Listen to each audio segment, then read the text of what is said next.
I'm Keri Gray, and I'm owner of Shades of Grey Indigenous Pet Treats, and we make 100% all natural single ingredient pet treats. My daughter had food allergies, and it became something that was really important to me to look at. I took agriculture in university and then business in college and worked doing a variety of things, but what inspired me to do this was really her allergies, because I saw the need in the pet industry as well. Rabbit became a real focus for me for my daughter, and the more research we did, the more it became a really incredible animal to work with. You could use every single piece of it, which as an Aboriginal person was really important to me. My parents owned a butcher shop growing up and farmed my whole life, so having that background, working in that butcher shop with the butchers all the time, became a way for me to get the treats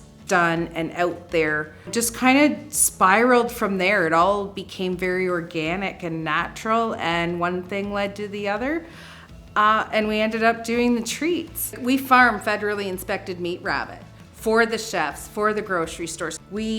We take that rabbit and we sell it to the grocery stores and the chefs and the butchers.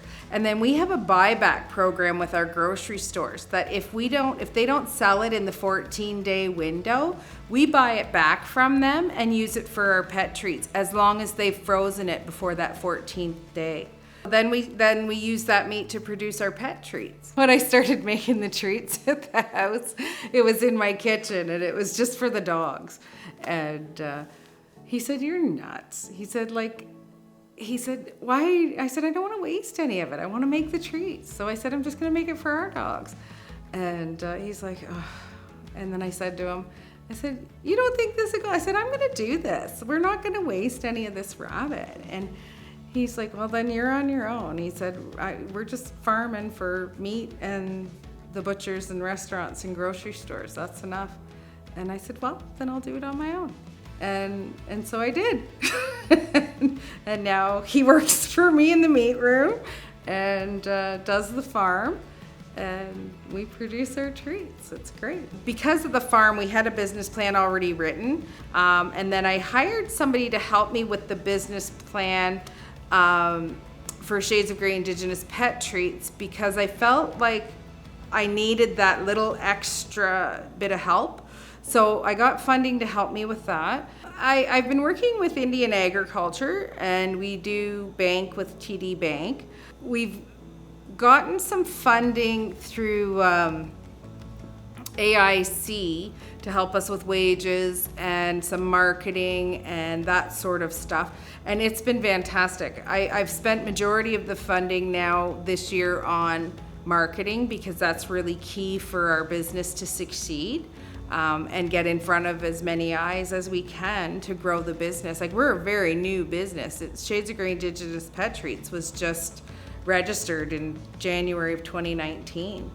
So I'm just getting out there. People don't even know me. The first year was just building, and then the second year we were just kind of testing waters and getting into some stores, and then now we're everywhere. We're right across Canada. So we've grown in a very short amount of time. We've been doubling every year since I started building, and growing. My expectations are we will be expanding our facility, which we've left room for growth in. During COVID, business went online, direct to customer. We've taken that middleman out at the store level, and we've sold direct to consumer. So we're getting retail price now coming in to help us build our business. So the volume that we've been able to sell direct to consumer has just been huge for our business. And we've been able to put every little bit back into marketing, back into, taking care of that customer. We never sit on stock. And that's something that I love about the way we manufacture, is that we work on lean principles. So when your order comes in, we make it. I think the biggest challenge that we've had to date is because we farm our products, we can only produce so much in a period of time. You're not buying in bulk, you're farming it. We had a a TikTok video go viral on the cats, our rabbit ears went crazy. Our stores want ears, our customers, direct to customers want ears.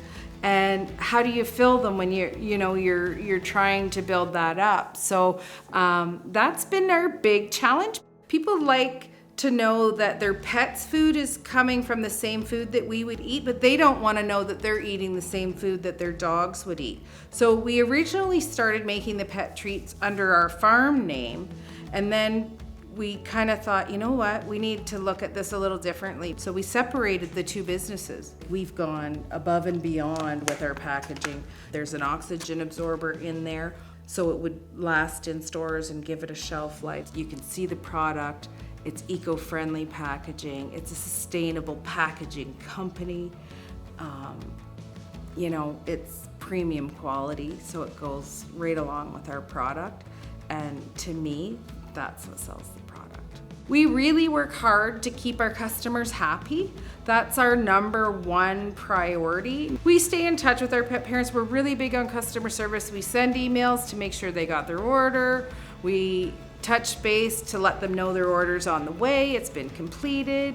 If they've got a cart and they've abandoned it for some reason, we'll touch base and say, is everything okay? Is there something we can help you with? Are were you wanting something that maybe wasn't there? How can we help you fill your order?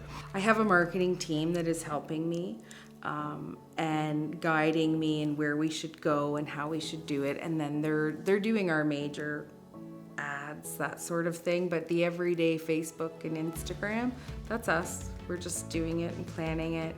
We have a local lady here that does videos on TikTok, and she did a TikTok video with our Indigenous strip. She did it with the ears as well. This TikTok video hit over 100,000 hits on social media. It got us a lot of traction and just plain marketing that was organic. Now we've hired her to do videos for us for our social media. I had our photographer do a bunch of photos with our product of her dogs, and she used her cat and she sent them to me, and I thought, these are so cute. And she did such a great job, and she took some really fabulous photos of my products. So I decided I was going to put them on posters. So when we send out a box to our retailers, we always try and put in a poster or something that they can advertise our product with. So we have people that send us pictures all the time on social media and email wanting their kitty or their dog to be on a poster. So we try to do fun stuff like that with our customers to, keep them engaged with coming back. And they're all, I want my dog to be on a poster.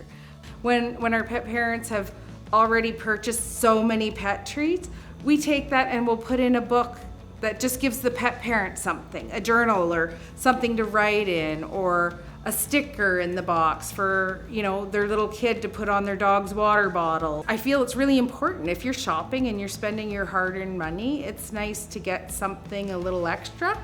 And that's just we've always done that.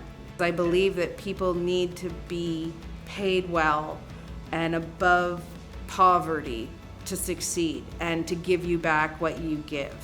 This year we were able to add benefits for our staff. In the future, I'd like to have a slew of women and teens and youth working for us from the community. I think that's a real need here.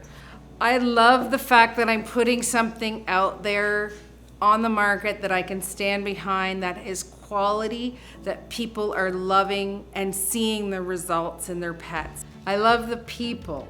That's for sure. The responses we get and the reviews we get about our products and the pets and how much they're loving our treats. That's really the key for me.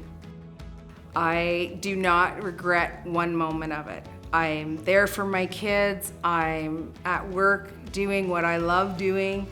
I'm thriving and I'm happy. And that, to me, is worth it in the end. I wanted more time with my kids. I got it. It's everything in life is about work-life balance now, and it should have been this a long time ago.